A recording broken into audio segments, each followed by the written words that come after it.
Well, hello there. I am Havilah Malone, Hi, and I'm Regina Carver again. and welcome to another edition of Rethink. Uncut? Rethink Uncut, where we question life from different points of view.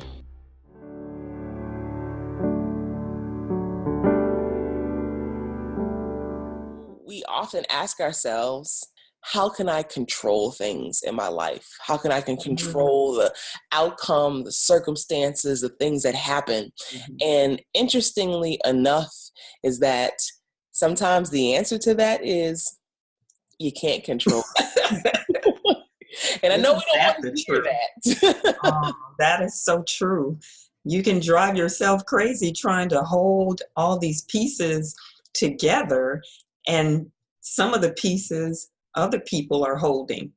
You can't control what they're holding as a part of the story that you're trying to hold together sometimes. Yeah, that's very difficult.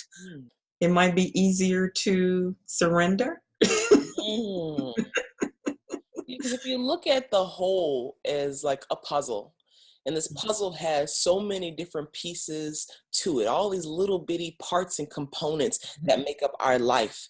And really, we are that centerpiece, which is the mind part of us, which we can control. We can control our thoughts, we can control our behaviors, we can control our attitudes, we can control us.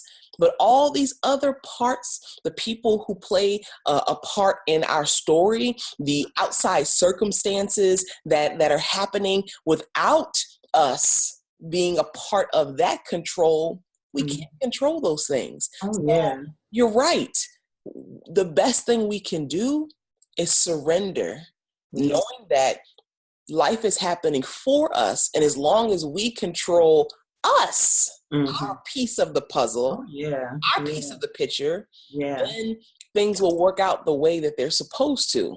Yeah, and it can eliminate a lot of stress too, by trying to control things and just thinking about small things to surrender to.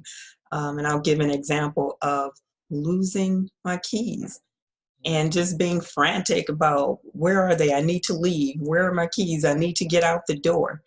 And just saying, okay, I'll let go. Let God help me find my keys. And like magic, the keys seem to appear. So in small ways, we can surrender to a process or a situation where I'm sure other people too have examples of where they said, okay, I'll just stop looking or whatever. And whatever it is you're seeking shows up because you surrender to it, just to let go.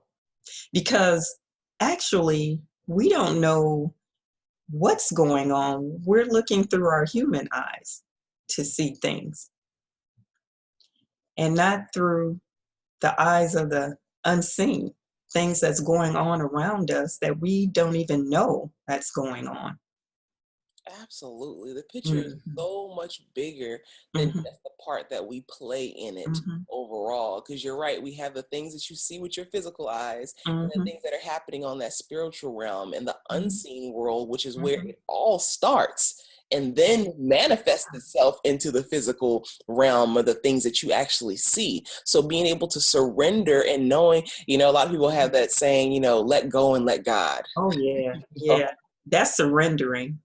And that's also exercising trust and faith.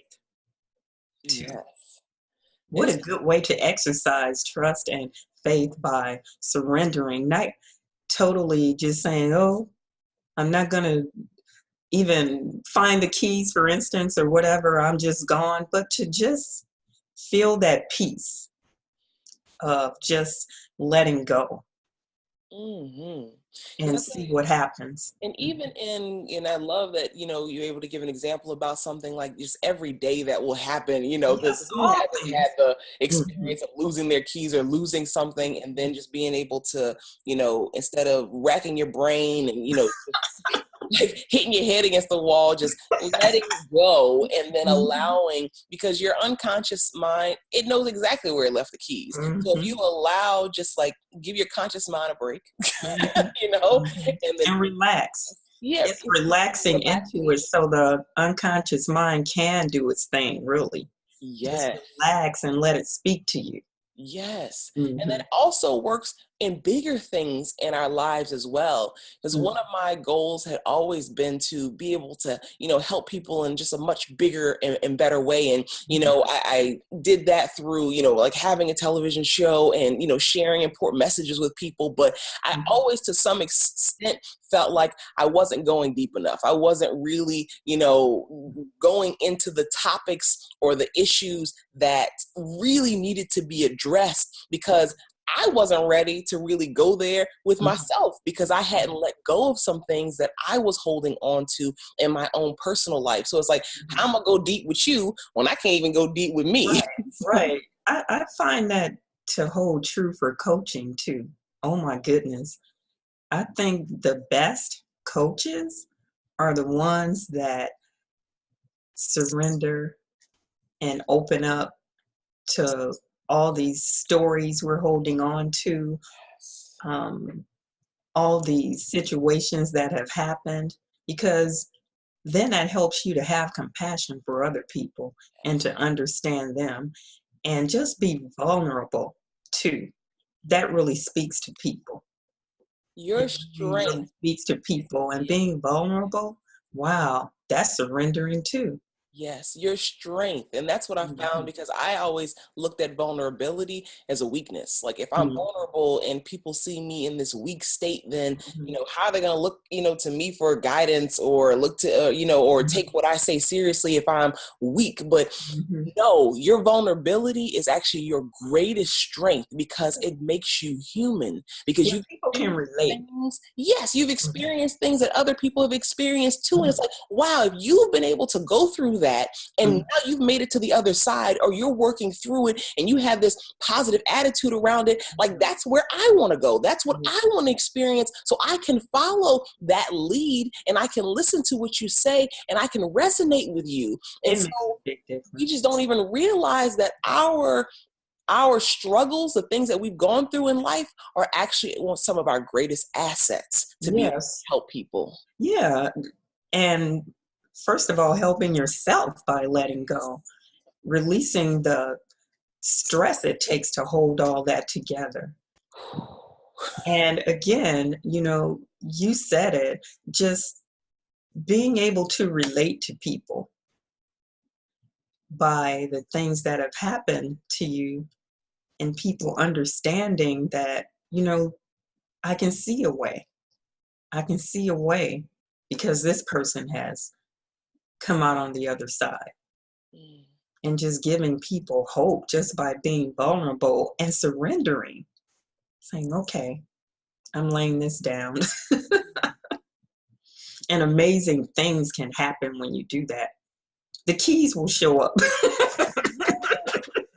The key shows up when you just let go and surrender. All the pieces to the puzzle start to come together when you surrender to the process, when you surrender to the bigger picture. I would have never thought that by me breaking my silence about my, you know, abuse as a child, that it would open the doors that it did, and to not only give me peace of mind and freedom that I had never experienced in my life, but to be able to touch the lives of so many other people, because I had resolved to go to my grave, you know, with that knowledge and with that experience, and I would just suffer in silence by myself, you know, with that. But surrendering to, there is a much greater purpose for your life, and this experience and this story is not just for you, but you're going to heal from sharing it and from letting it out and not holding it in, because there was so much energy that was being used. It takes a lot. it took so Mm-hmm. much and more than I realized. And it's like, you don't get the benefit of doing something until you actually do it. Mm-hmm. You know, Yeah, it's I like, bet you I could can't breathe better even, huh? Yes, I can't even, explain to somebody how much relief and how much benefit you get from it until you experience it for yourself by Yeah. actually doing it. Well, you know what comes to mind? The story that Oprah tells about surrendering when she was on the air quote fat farm, and she had just surrendered Oh, to not getting the part in the color purple. And as soon as she did that, someone ran out with the phone saying that Steven Spielberg was on the phone. I mean, that's a perfect example he of like, you better not drop surrendering. that 1 pound. Right, yeah, that's what he told her. Just surrender and things can unfold that fast. She said as soon as she did it, somebody's running with the phone. And it's him to give her the part. Just let go sometimes. The power of surrender. Mm-hmm. Mm-hmm. Yeah. So we would love to hear from you all about what things have you surrendered in your life, Mm-hmm. and how are you surrendering on a daily basis, Oh, and what's yeah. happening? Like, how is it unfolding for you? Mm-hmm. And if it's something that you're struggling with and you want to be able to get help with, then please reach out to us. You can email us at Definitely. ReThinkUncut@gmail.com, or you Mm-hmm. can even comment below, as we'd love to hear from you. Oh, This yeah. one is a tool that will change your life. Oh, yeah. Awesome. Even for keys. Even for For the big small things things. or the small things, Right. will help you tremendously. We want to thank you so much for joining us for this Yeah. episode of Rethink Uncut. I'm Havilah Thank you. Malone. And I'm Regina Carver. Thank you so much. God. Bye.